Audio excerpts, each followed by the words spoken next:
President Trump and Chinese President Xi Jinping meeting for the second and final day of their historic summit. Trump suggesting they're on the same page about the war in Iran. We feel very similar to Iran. We want that to end. We don't want them to have a nuclear weapon. We want the straits open. We're closing it now. They closed it, and we closed it on top of them.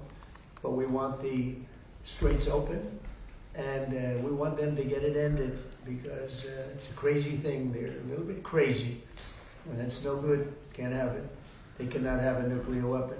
Earlier, sitting down with Fox News. China's support of Iran. How big a discussion was that today? We discussed it. I mean, when you say support, they're not fighting a war with us or anything. No.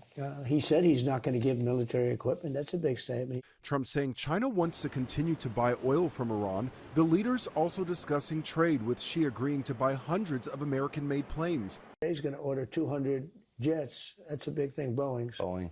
200 big ones. The president says China will also buy American oil and soybeans, which China stopped buying last year during a trade dispute.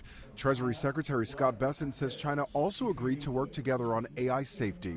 Despite the administration touting the talks, critics are pointing out what they call a glaring omission in photos of yesterday's bilateral meeting. A Harvard economics professor saying a meeting of the two largest economies and not one woman at the table. We have somehow gravitated back to this idea that what matters is your network and not your capabilities. A handful of women did join President Trump for his Beijing visit, including his daughter-in-law, Lara. As for whether China pressures its ally Iran to reopen the Strait of Hormuz, many observers say China is in no rush to get involved. Lionel Moise, ABC News, New York.